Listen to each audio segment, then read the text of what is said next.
Gracias al mecenazgo del Grupo de Salud Asisa y de la empresa de energía fotovoltaica y medio ambiente Solaria, en nombre de cuyos presidentes, el doctor Francisco Iborra y don Enrique Díaz Tejero, les saludamos a todos ustedes. Este evento se transmite desde el Hotel Mandarín Oriental Ritz de Madrid por Twitter, Teams y YouTube, y en este canal permanecerá la grabación para su visionado en diferido.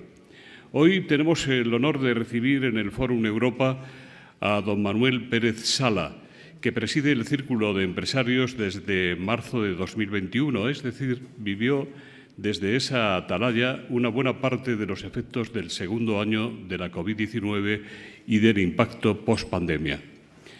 En todo, o en casi todo, hace gala de su ADN de ingeniero de caminos y, por tanto, se muestra pragmático, directo, sin embargo amable y asertivo, desprovisto de adornos, dicen los que le conocen bien, extraordinariamente reflexivo, escrutador hasta la micra y con una muy notable capacidad para cruzar datos y hacer interpretaciones sagaces casi siempre, desde luego nunca ingenuas. Mira más allá de la evidencia, por encima de la tapia. Pérez Sala forma parte del Círculo de Empresarios desde hace más de 25 años. Ha sido miembro de su junta directiva en diversas ocasiones y ha presidido relevantes comités de trabajo, como el de Política Económica, que analiza anualmente los presupuestos generales del Estado, el de reforma de las administraciones públicas o el de la iniciativa empresarial. Tiene una rica experiencia como inversor en dirección estratégica, financiera y desarrollo corporativo. Ha sido miembro del Consejo de Administración de varias compañías.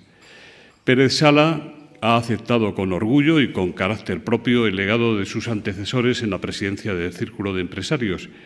Algunos de ellos nos acompañan esta mañana y les saludamos con especial afecto. Los dos han intervenido en nuestras tribunas al paso de los años, don Carlos Espinosa de los Monteros y don Claudio Boada.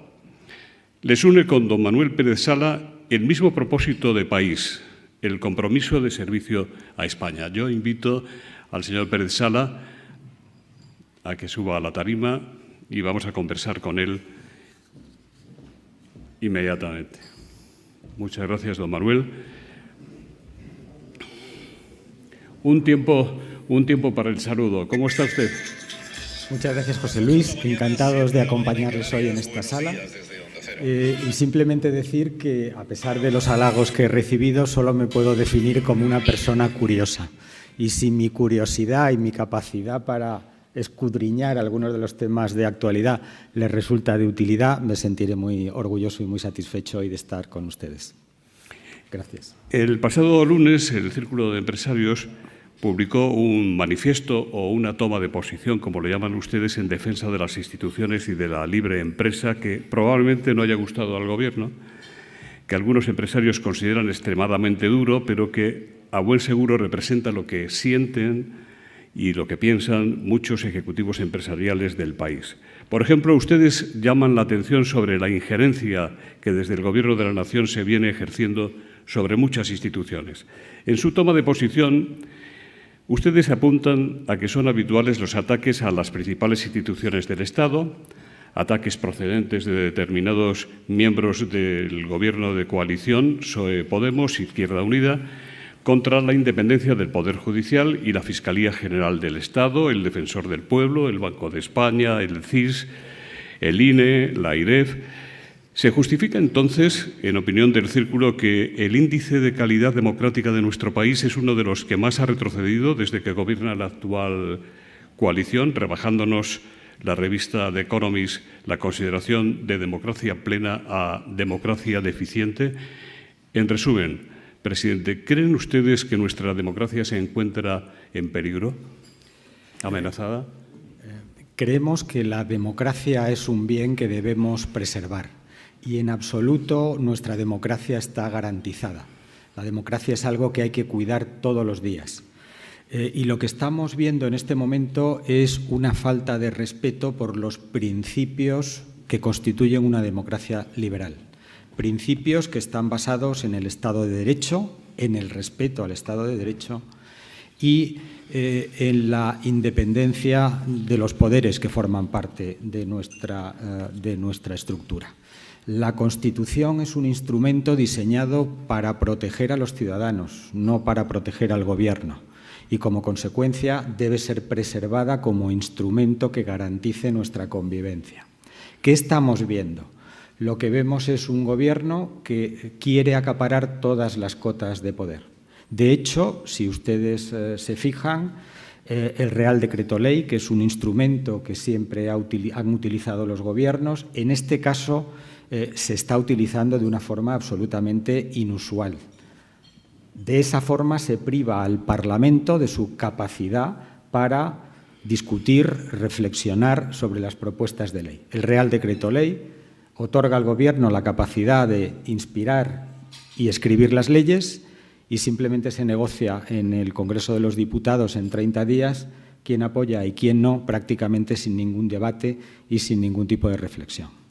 Además, el Gobierno también quiere controlar el Poder Judicial que deberíamos volver a estructurar de acuerdo con el principio inspirador de nuestra Constitución. 12 magistrados elegidos por los jueces, 4 elegidos por el Senado y 4 elegidos por el Congreso. A mí me gustaría que los partidos políticos abordaran una reforma en profundidad del Poder Judicial para otorgarle la independencia que en espíritu la Constitución le otorga. Como ven ustedes, el Gobierno interviene no solo en el Congreso, sino también en el Poder Judicial. Estamos socavando los principios de nuestra democracia liberal. Y como tú muy bien señalabas, también las instituciones que tienen que ser independientes, empezando por el Fiscal General del Estado, el INE recientemente, el CIS, todas estas instituciones están en manos de personas afines al Gobierno y no es una manera correcta de proceder. Estas instituciones deben estar en manos de profesionales con alto sentido del deber y con alto sentido de la responsabilidad para defender las garantías de todos y cada uno de los ciudadanos. Por eso instamos desde esta plataforma a que se respeten los principios básicos de nuestra democracia liberal. El Círculo de Empresarios que usted preside sostiene que el actual Gobierno del PSOE, en coalición con Podemos e Izquierda Unida, está batiendo todos los récords de opacidad, incumpliendo las resoluciones del Consejo de Transparencia y Buen Gobierno, por ejemplo, al justificar la subida del salario mínimo al margen de los empresarios, de las organizaciones patronales. En su opinión, tampoco la gobernanza de las empresas se ha quedado al margen de estas injerencias, irregularidades e incumplimientos y citan como caso concreto la renovación del Consejo de Indra. ¿Puede explicarnos con más detalle esta parte de su toma de posición en defensa de las instituciones y de la libre empresa? En el Círculo de Empresarios, desde hace ya muchos años, venimos defendiendo los principios que consagran el gobierno corporativo, que no solo rigen en España, sino en la mayor parte de países del mundo. Esto significa que en una empresa cotizada de mayoría de capital flotante, de mayoría de capital independiente, debe haber mayoría de consejeros independientes. Esto es lo que se exige a los directivos que gobiernan estas empresas y lo que se les exige a los consejos de administración de cada una de estas empresas. Sin embargo, estas normas de buen gobierno, que debemos cumplir todos, son absolutamente ignoradas por el Gobierno.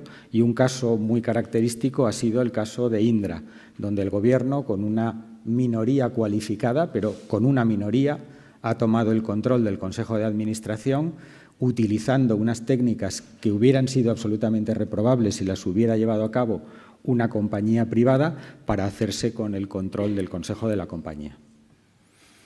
El Círculo de Empresarios considera grave la decisión de establecer un impuesto adicional a los beneficios de los bancos y de las compañías energéticas.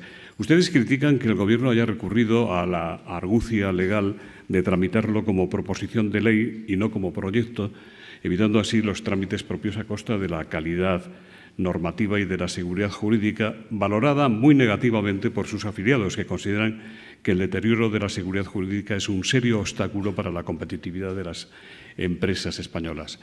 Le preguntan en qué otros argumentos sustenta el Círculo de Confianza el diagnóstico de que se está produciendo una degradación in crescendo del Estado de Derecho. ¿Cree posible reconducir esta situación si no es con un cambio de signo político en el Gobierno de la Nación, lo que no parece posible que sea pronto, salvo adelanto de las elecciones, que no sé si usted ve probable ese adelanto, esa anticipación?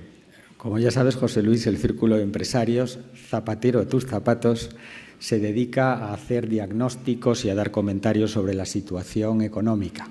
Haré una breve reseña sobre la situación política, pero prefiero centrarme en algunos de los temas que comentabas. Nosotros entendemos que estos impuestos de reciente creación dirigidos a los bancos o a las compañías energéticas vulneran el principio de la libre empresa. Y el Círculo de Empresarios se fundó en el año 1977 no como un agente social, sino como un centro de pensamiento para defender la libre empresa. Y como consecuencia esta situación nos preocupa. El Gobierno, por una consideración absolutamente ideológica, decide apuntar hacia sectores de actividad que entiende que van a recibir en el futuro significativos beneficios en un caso o que ya los reciben en otro. Y rompe la libertad de mercado, tratando de poner en práctica un impuesto que, por su propia naturaleza, en el caso de los bancos, un 4,8% sobre los ingresos por comisiones, no se puede incluir en los presupuestos generales del Estado. Hay que hacerlo mediante una ley votada en el Parlamento. E incluso para someter este impuesto a la consideración del Parlamento utiliza una técnica que hurta el debate parlamentario. Como consecuencia, lo que vemos es un intento de hacer ideología con el mundo empresarial e imponer a las empresas una situación que realmente rompe la libertad de mercado. Y no nos engañemos, el Círculo de Empresarios, como centro de pensamiento al servicio de la sociedad, tiene que señalar que ese impuesto lo van a acabar pagando los consumidores, los ciudadanos, y esto nos parece especialmente grave. En el caso del impuesto sobre las compañías energéticas, vemos otra situación muy complicada. Y digo esto porque el sector energético es un sector enormemente regulado y se está, en este caso, improvisando las medidas que se deberían aplicar. Quiero recordar que España es el único país de Europa que determina su tarifa regulada en función del precio del mercado mayorista y que lo hizo también por criterios ideológicos, para educarnos a todos. Me llamaba mi madre para preguntarme a qué hora tenía que poner la lavadora. Todos teníamos que ser educados sobre cómo debían ser nuestros hábitos de consumo. Pudo elegir otro sistema, como Portugal, que refiere la tarifa regulada al mercado de futuros a medio o largo plazo de las fuentes de energía, pero no, decidieron educarnos. Y estamos viviendo las consecuencias de un error político cometido hace ya tiempo. Además, la Comisión Europea debería reflexionar sobre cómo se regula el precio también del mercado mayorista, porque se concibió hace 25 años para favorecer a las renovables y ahora estamos favoreciendo el gas. Como consecuencia, desde el Círculo de Empresarios invitamos a hacer una profunda reflexión sobre estos temas, fundamentalmente en defensa del interés del ciudadano, que es el que está pagando las consecuencias. ¿Cómo ven ustedes desde el Círculo de Empresarios la situación económica española, la evolución de la economía? ¿Cómo evolucionarán, en su opinión, los precios de la energía, de las materias primas y cómo evolucionará la inflación? En primer lugar, una breve reflexión sobre la economía española. Hacemos conjeturas sobre cuál es la situación. En algunos sectores estamos viendo que la situación no es del todo mala, pero yo tengo que aclarar en términos macroeconómicos qué es lo que está sucediendo. Este año vamos a crecer entre el 4 y el 4,3, pero no se engañen ustedes, esa cantidad ya está hecha. Ya hemos crecido el 4,3. Lo que nos queda son 2 trimestres de crecimiento nulo. Y como es lógico, cuando uno no crece, está de alguna forma coqueteando con la recesión. Recesión técnica, que es simplemente 2 trimestres consecutivos de crecimiento negativo. Si ya no estamos creciendo y si además los acontecimientos en Europa se desarrollan de forma desfavorable, por ejemplo, que Alemania, nuestro primer cliente, entre en recesión, Es muy probable que España lo haga en el último trimestre de este año, primer trimestre del año que viene. Luego, yo lo que quiero advertir como empresarios a todos ustedes es que la situación económica es seria. En una situación económica seria, como decía, convendría actuar, anticiparse, tomar decisiones y políticas anticíclicas. Y lo que vemos no es eso. Es un presupuesto expansivo, es un presupuesto que trata de asignar recursos a aquellos grupos que pueden aportar mayor rédito electoral y que, en definitiva, no están diseñados para preparar a nuestro país contra una posible recesión. En ese sentido, esta situación económica nos preocupa mucho. ¿Qué valoración hace el Círculo de Empresarios de la gestión por el Gobierno de los fondos europeos de Next Generation? ¿Qué es lo que causa que el 55% de los potenciales interesados no los hayan solicitado todavía? Los fondos europeos, en mi opinión, tienen un problema estructural de diseño.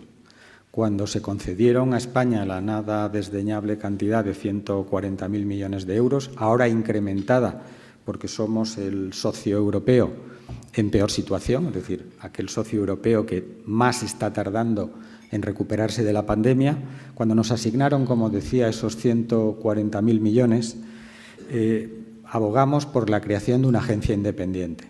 Sin embargo, el Gobierno prefirió crear una oficina dependiente directamente del presidente del Gobierno y otorgar a diferentes organismos del Estado las tareas de asignación y supervisión de esos fondos que proceden de la Unión Europea.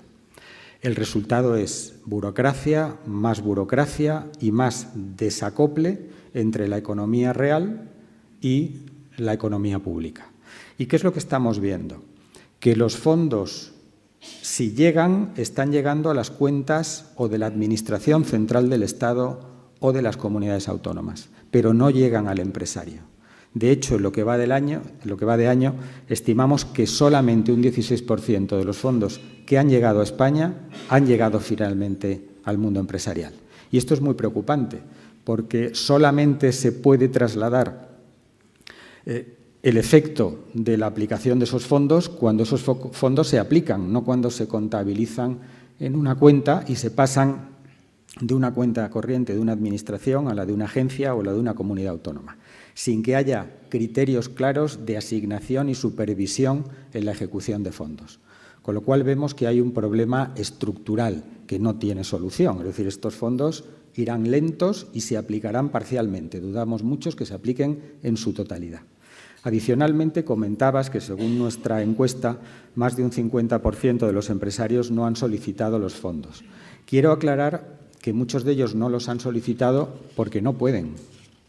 En concreto, la mayor parte de los fondos europeos se canalizan hacia los planes PERTE, que están liderados y fundamentalmente dirigidos a grandes empresas, y se dirigen también a las pymes a través de unos fondos que van a gestionar probablemente las comunidades autónomas. Pero, ¿qué ocurre con las empresas que denominamos de tamaño intermedio? Esas empresas que facturan entre 50 y 600 millones de euros. Estas empresas están absolutamente fuera del vehículo por el cual se pueden solicitar estos fondos. Luego, muchos empresarios no han pedido los fondos porque no los podían pedir y otros porque el exceso de burocracia requerido para solicitar los fondos hacía que fuera más práctico emprender las inversiones con recursos propios y con recursos financieros que esperando a que llegaran estos fondos. Y quizá la situación actual les esté dando la razón. Lo más práctico es acometer los proyectos de reestructuración o de crecimiento de tu empresa con tus propias capacidades de financiación. En estos días asistimos a una batalla de propuestas fiscales desde las autonomías y desde el Gobierno de la Nación. ¿Cómo debería ser la política fiscal del Gobierno, en opinión del Círculo de Empresarios? ¿No le parece maléfico y arriesgado introducir la dialéctica del enfrentamiento entre ricos y pobres? Así es, creo que es un enorme error plantear la reforma impositiva en esos términos. Yo quiero recordar que todos los países europeos durante la pandemia han bajado impuestos. y que el único país que los ha subido de forma sustancial ha sido España. Es decir, nos movemos en contra de la corriente dominante que ha tratado de estimular la economía real. En estas circunstancias, y cuando el Círculo analizó la estructura impositiva española, nos dimos cuenta de que este mantra que habitualmente oímos, que es cierto, pero ahora les comentaré que tiene su fundamento. España es el país o un país con una presión fiscal por debajo de la media europea. Efectivamente, España recauda sobre PIB menos impuestos que el resto de países de la Unión Europea. Pero ¿cuál es la razón? La razón es que los españoles pagamos menos impuestos y la realidad no es esa. La realidad es que en España durante los últimos 30 años hemos tenido una media de desempleo de un 15%. Un país que tiene un 15% de desempleo es un país que no puede recaudar en impuestos lo mismo que la media europea. Tomar decisiones relativas a la economía real no consisten en ver qué impuestos subimos, sino cómo hacemos como país el mayor esfuerzo posible para acabar con esta lacra que se llama paro. Porque si solucionamos el paro, solucionaremos el problema de recaudación y muy probablemente solucionaremos buena parte del problema de pensiones.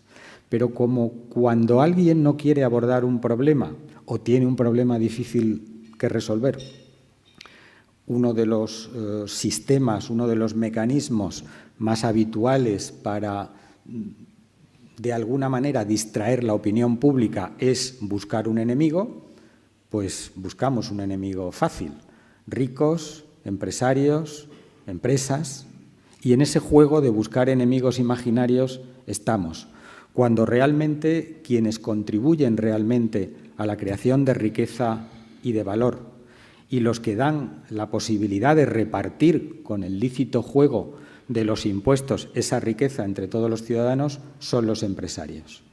Si matamos la gallina de los huevos de oro, pues no recogeremos los frutos que nuestra sociedad puede con posterioridad repartir. Entonces, en ese sentido, querría señalar que el impuesto mal llamado a los ricos es un impuesto que va a conseguir básicamente dos efectos. Y quiero ser muy claro. En primer lugar, recaudar menos. Y en segundo lugar, perjudicar el ahorro. Digo que va a recaudar menos porque muchas personas afectadas por este impuesto, sobre todo en los tramos altos, van a tener que cuestionarse muy seriamente dónde residen.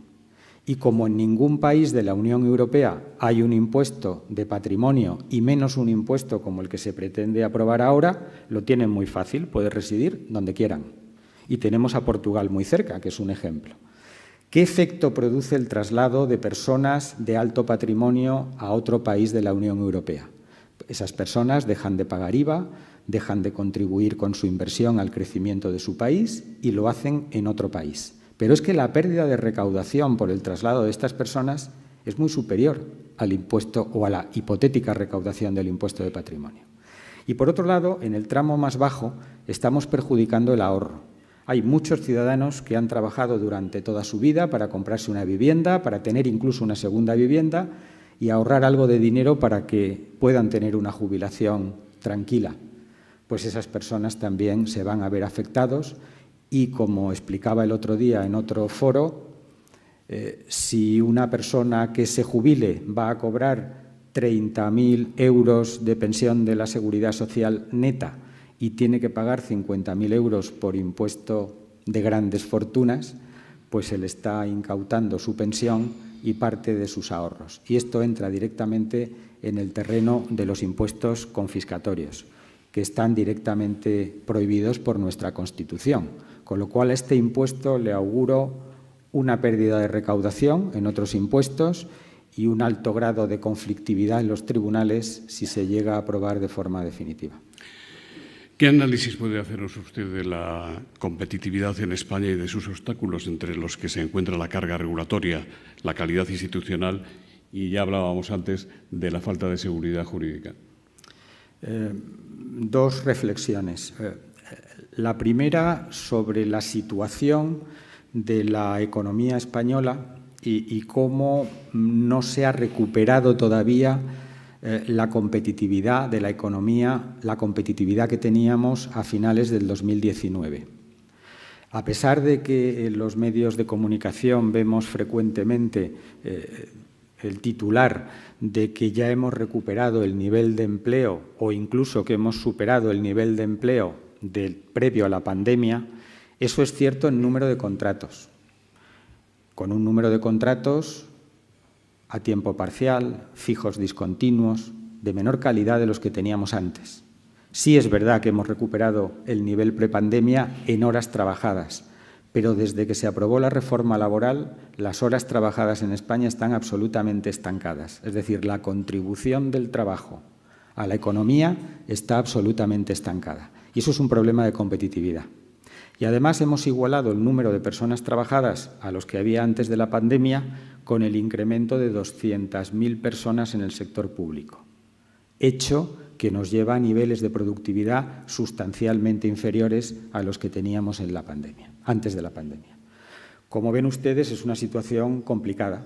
Hemos perdido competitividad en estos años y además nos enfrentamos a un entorno jurídico complejo, porque la inseguridad con la que estamos trabajando hoy es enorme. Si una compañía lo hace bien y le va bien, pues a alguien se le ocurrirá ponerle un nuevo impuesto.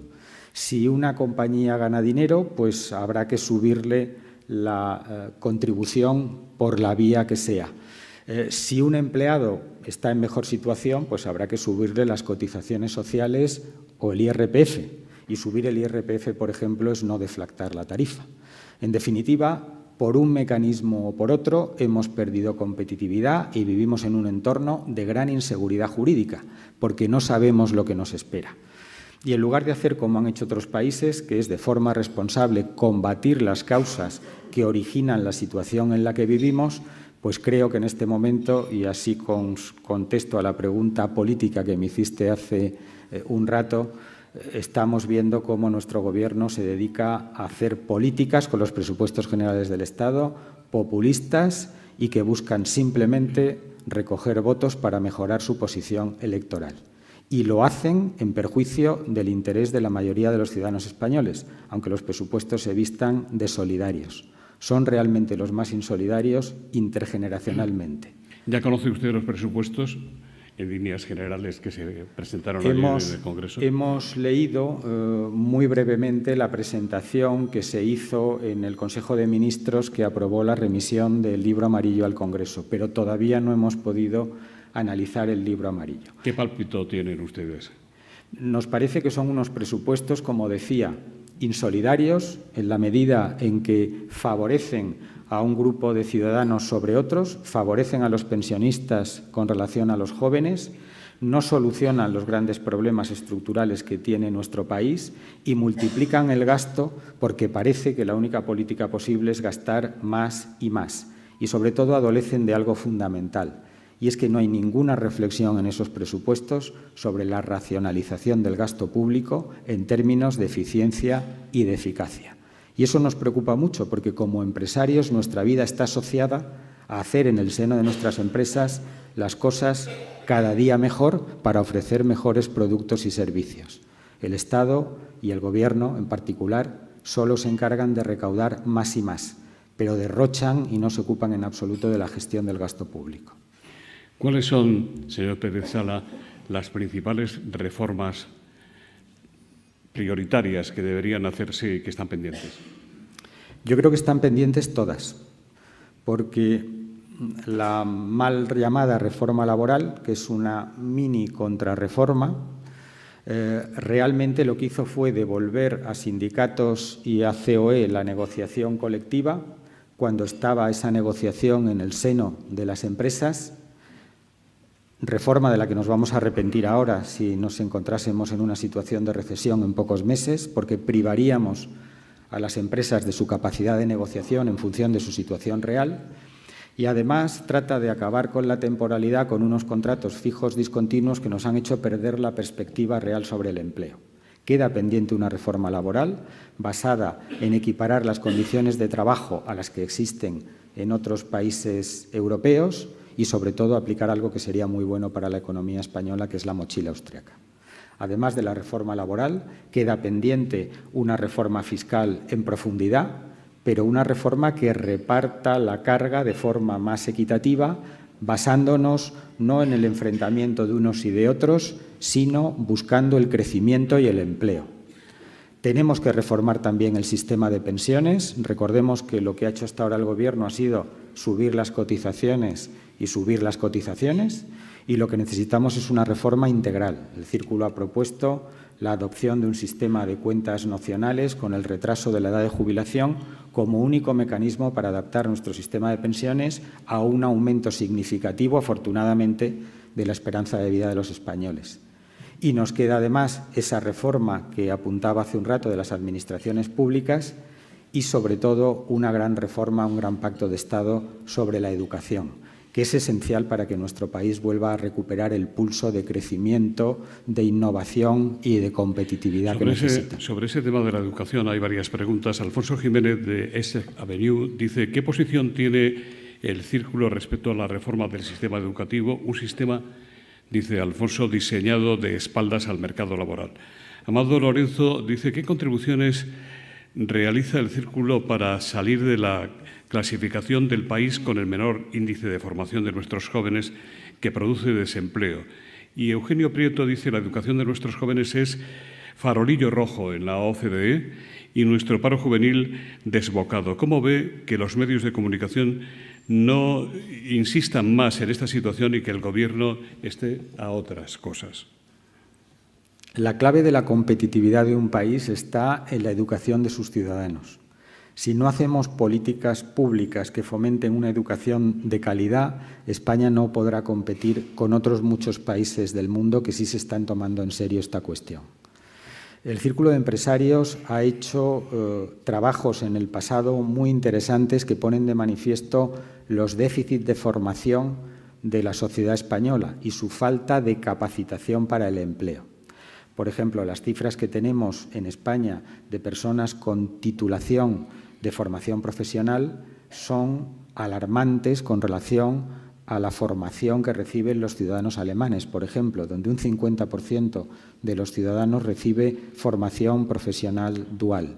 En España eso no es así. La formación profesional supera ligeramente el 20% y, además, la formación profesional dual dentro de este ámbito es muy reducida. Las decisiones que se tomen sobre educación implican un pacto nacional, porque no solo dependen del Gobierno y de sus planes educativos, dependen también de los empresarios. Por ejemplo, para poner en marcha un ambicioso plan de formación profesional dual es necesario la estrecha colaboración entre el Estado y las empresas, porque la formación profesional dual exige la realización no de prácticas, sino la confección y realización de una parte del programa educativo conjuntamente con las empresas. Es fundamental que recuperemos el pulso de formación de nuestro país con formación profesional dual, con formación universitaria dual, adaptando la oferta universitaria a la demanda real para que no nos encontremos, como sucede hoy, con 150.000 empleos sin cubrir porque no tenemos personas capacitadas para hacerlo. Y, por otro lado, tenemos muchos ciudadanos en los que el espíritu de esfuerzo, de sacrificio, de compromiso, pues no se pone de manifiesto con sucesivas devaluaciones de nuestro sistema educativo que, en definitiva, perjudican a todos, porque hace a nuestro país menos competitivos y a nuestros ciudadanos les pone en una situación precaria a la hora de diseñar sus proyectos vitales y obtener un empleo. Insisten en preguntarle sobre el tema de las pensiones. ¿Puede España permitirse incrementos en las pensiones como los que se anuncian, aunque tenga el Gobierno a mano los fondos Next Generation? España no se puede permitir este incremento de pensiones. Y los fondos, además, los fondos Next Generation, en principio no estaban diseñados para ayudarnos a sostener el sistema de pensiones. Eran simplemente una condición que había que cumplir para recibir los fondos.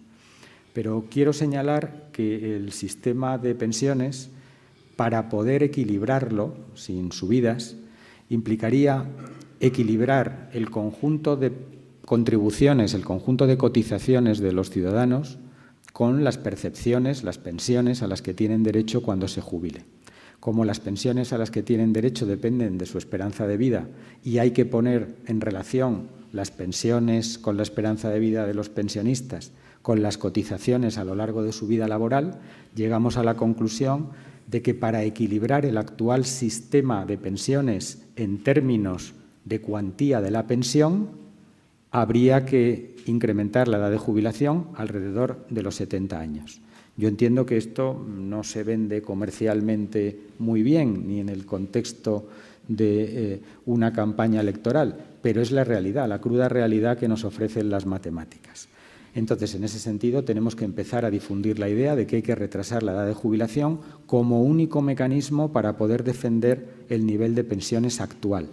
Si además incrementamos las pensiones en la proporción que lo está haciendo el Gobierno, pues muy probablemente llegaremos a la quiebra del sistema de pensiones mucho antes. Y digo mucho antes porque, tal y como vamos, la quiebra prácticamente es inevitable dentro de unos años. Ana Bujaldón, presidenta de FEDEPE, dice: las empresas españolas avanzan, pero muy lentamente en igualdad. Las mujeres seguimos estando infrarrepresentadas en los niveles directivos. ¿Qué falta para que se apueste decididamente por el talento de las mujeres en el ámbito empresarial y qué opinión le merece el reciente acuerdo de la Unión Europea que exige a las grandes empresas tener al menos el 40% de mujeres en sus consejos de administración antes de finales de 2026? ¿Lo ve esto posible en España? A nosotros, como empresarios, lo que nos preocupa fundamentalmente es el talento. Y creemos que dentro del entorno de empresarias y directivas españolas hay mucho talento que aprovechar. Como consecuencia, apoyamos las políticas que fomenten la incorporación de las mujeres al mercado laboral, al mundo directivo, pero sobre todo para potenciar y aprovechar ese enorme talento que nos puede brindar ese colectivo.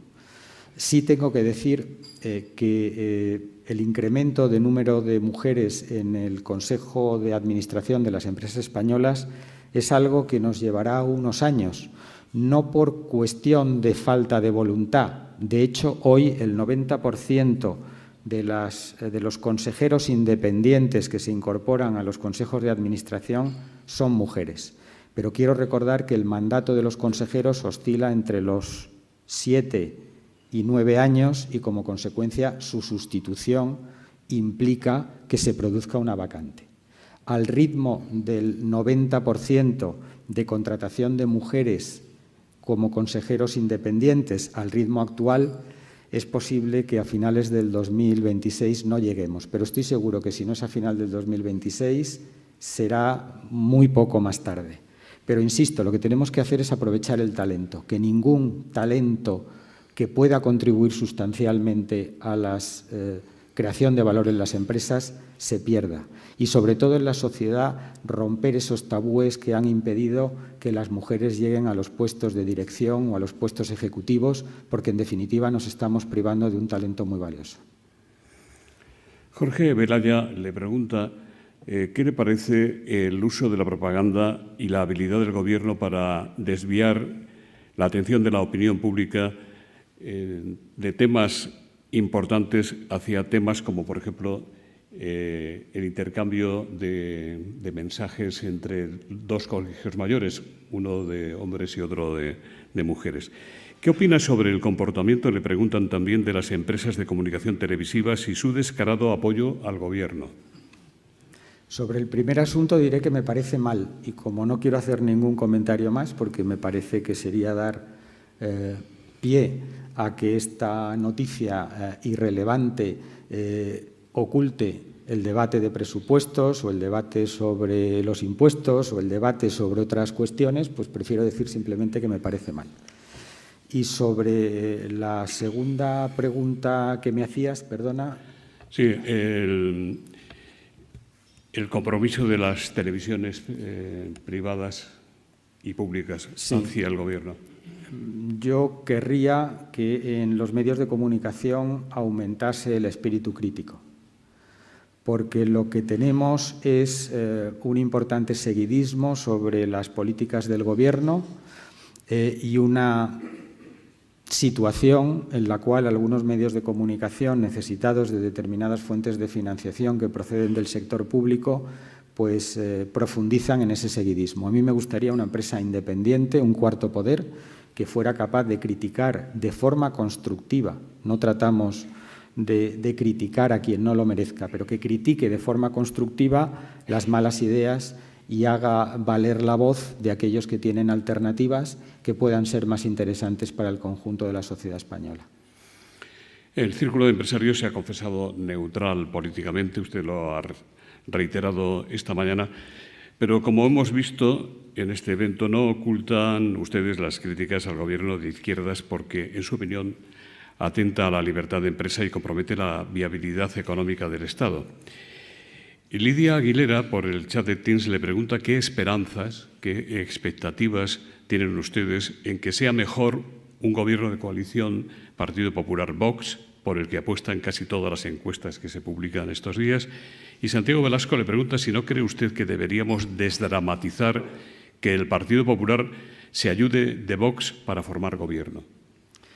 Nosotros normalmente no manifestamos posiciones políticas.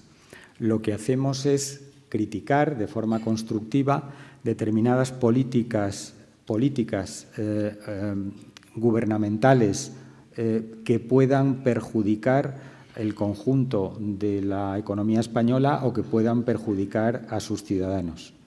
Si bien es cierto que, además no digo nada que el ciudadano no sepa, que en general las políticas de izquierda, y en este caso en particular de extrema izquierda, perjudican especialmente los intereses de todos los ciudadanos y de la economía, me limito simplemente a hacer observaciones sobre las decisiones que se están tomando. Cuando venga un nuevo gobierno, si actúa en beneficio de todos los ciudadanos, haremos críticas más suaves y si no lo hace, como también ha sucedido en otros momentos de la historia, pues aplicaremos nuestro espíritu crítico para que realmente se actúe y se gobierne en beneficio de todos los ciudadanos, cosa que no vemos hoy.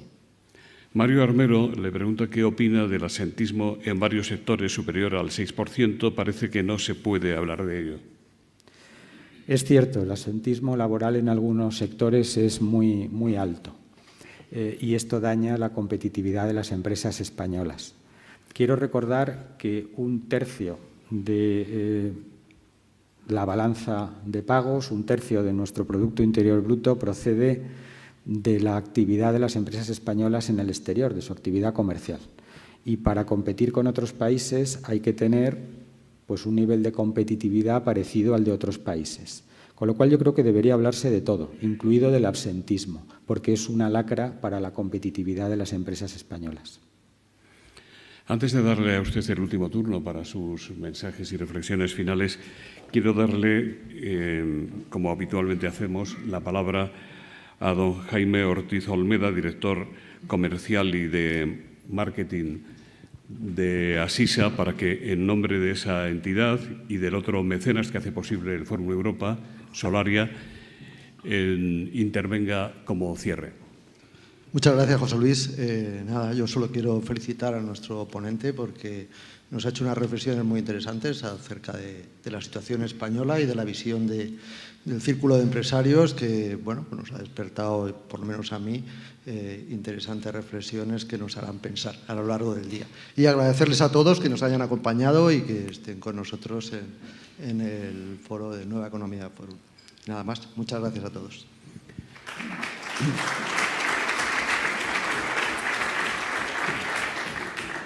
Don Manuel.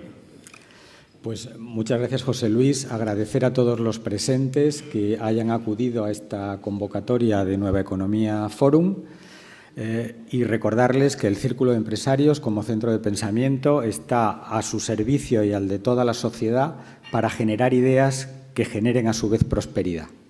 Como consecuencia, agradecerles esta participación y pedirles, si de alguna forma comparten con nosotros las visiones que hemos comentado hoy, que cada uno de ustedes en sus diferentes foros las defiendan porque defender la racionalidad es defender el futuro de nuestro país. Muchas gracias.